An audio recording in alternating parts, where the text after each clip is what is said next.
हैं आप सभी? मैं आशा करती हूँ आप सभी लोग स्वस्थ और प्रसन्न होंगे। आज हम हमारा पाठ विराम चिन्ह को पढ़ेंगे और समझेंगे। आइए इसे शुरू करते हैं। यह है पाठ 13 विराम चिन्ह। आइए शुरू कर। विराम चिन्ह क्या होता है? विराम चिन्ह का शाब्दिक अर्थ होता है विराम यानी रुकना। रुकना या ठहराव विराम का अर्थ होता है। जब हम बात करते हैं तो हम लगातार नहीं बोलते। कभी हम थोड़ा रुकते हैं, कभी ज्यादा रुकते हैं, फिर बोलते हैं। इन्हीं को यदि इस बात को हम लिखित रूप देते हैं तो रुकने के लिए हम चिन्ह लगाते हैं। ये जो चिन्ह है वही विराम चिन्ह कहलाते हैं। आइए इसे पढ़ते हैं। जब हम अपने भावों, अपने मन की बात को लिखने लिखित रूप में प्रकट करते हैं तो हम बीच में कभी कभार अंत में विराम लेते हैं यानी रुकते हैं। विराम के स्थानों पर जो चिन्ह लगाए जाते हैं उन्हें ही विराम चिन्ह कहा जाता है।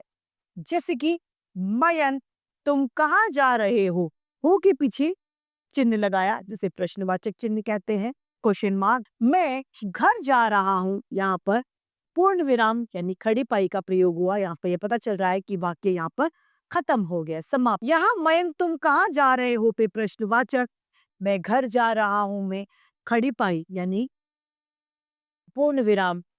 उपयुक्त वाक्यों में अर्थ स्पष्ट करने के भाव को सुलभता से प्रकट करने के लिए प्रश्नवाचक और विराम और पूर्ण विराम चिन्ह का उपयोग किया गया है। इस प्रकार हम विराम चिन्हों का प्रयोग आश्चर्य प्रकट करने, प्रश्न पूछने अथवा अल्प विराम लेने के लिए करते हैं। विराम चिन्ह की जो प्रकार है वो यहाँ पर हम पढ़ेंगे। पहला है पूर्ण विराम, जो इस तरीके से लगाया जाता है, वाक्य के पीछे लगाया जाता है, जिससे पता चलता है कि वाक्य यहाँ पर हमारा पूरा हो गया, बात खत्म हो गई। दूसरा है हमारा अल्प विराम यानी कोमा, जो इस तरीके से लगाया जाता है, जो कम रुकने के लिए लगाया जाता है। अर्ध विराम यानी और आधे रुकने के लिए यह अर्ध विराम लगाया जाता है। विस्मयाबोधक चिन्ह इस तरीके से किसी तरीके के भाव को प्रकट करने के लिए विस्मयाबोधक चिन्ह लगाया जाता है, जिससे पता चलता है हर्ष, शोक, घृणा, नफरत आदि भाव विस्मयाबोधक चिन्ह के द्वारा पता लगते हैं। आइए पढ़ते हैं। पहला है हमारा पूर्ण विराम, जो इस तरीके से लगाया जाता है। किसी वाक्य की समाप्ति पर पूर्ण विराम का प्रयोग किया जाता है। जैसे कि बच्चे स्कूल जा रहे हैं के पीछे हमने पूर्ण विराम लगाया यानी यहाँ पर वाक्य हमारा समाप्त हो गया। सूर्य पूर्व दिशा से निकलता है के बाद हमने पूर्ण विराम लगाया यानी वाक्य की समाप्ति पर यह पूर्ण विराम लगाया जाता है, यानी कार्य पूरा हो जाता है तब पूर्ण विराम लगाया जाता है। दूसरा है प्रश्नवाचक चिन्ह।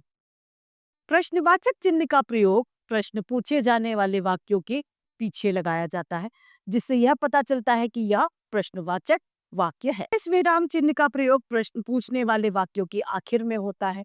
जैसे रमेश, क्या तुम कल विद्यालय जाओगे? जाओगे के पीछे प्रश्नवाचक चिन्ह है। श्याम, क्या तुमने गृह कार्य कर लिया? इसके पीछे भी प्रश्नवाचक चिन्ह है, यानी यह प्रश्न सूचक चिन्ह है, जिससे यह पता चलता है कि यह वाक्य प्रश्नवाचक है।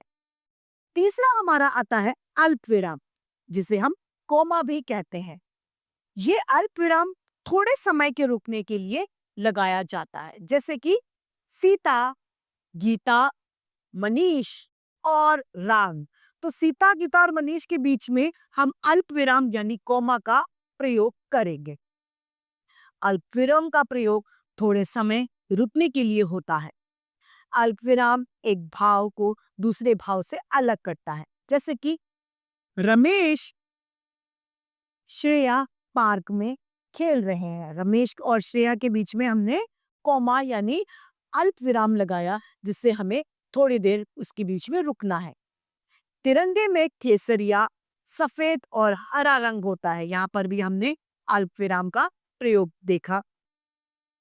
यातायात बत्ती में हरा, लाल और पीला रंग होता है, तो हम जानेंगे, देखेंगे कम रुकने के लिए हमने अल्प विराम का प्रयोग किया है।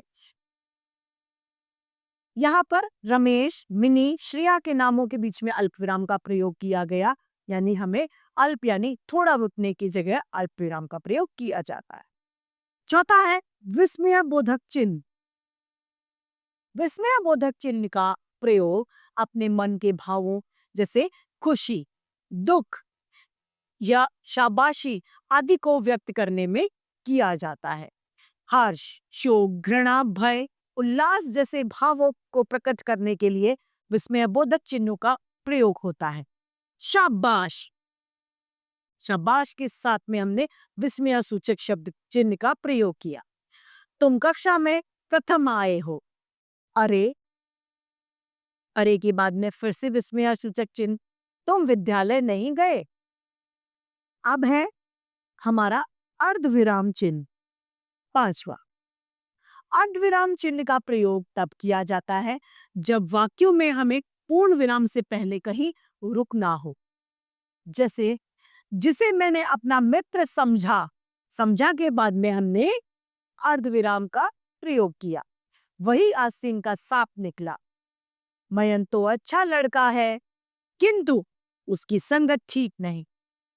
यहाँ पर अर्धविराम का प्रयोग हमने देखा। बीती रात बीती, सवेरा हुआ। सवेरा हुआ के बाद में भी हमने अर्धविराम का प्रयोग किया, यानी आधा रुकना। और चिड़िया चहकने लगी। तो इस अर्धविराम के साथ हमारा ये पाठ समाप्त होता है। हमने यहाँ पर 5 तरह के विराम चिन्हों को पढ़ा। विराम चिन्ह हमारी भाषा को रोचक बना देते हैं। तो इसी के साथ हमारा ये पाठ समाप्त होता है।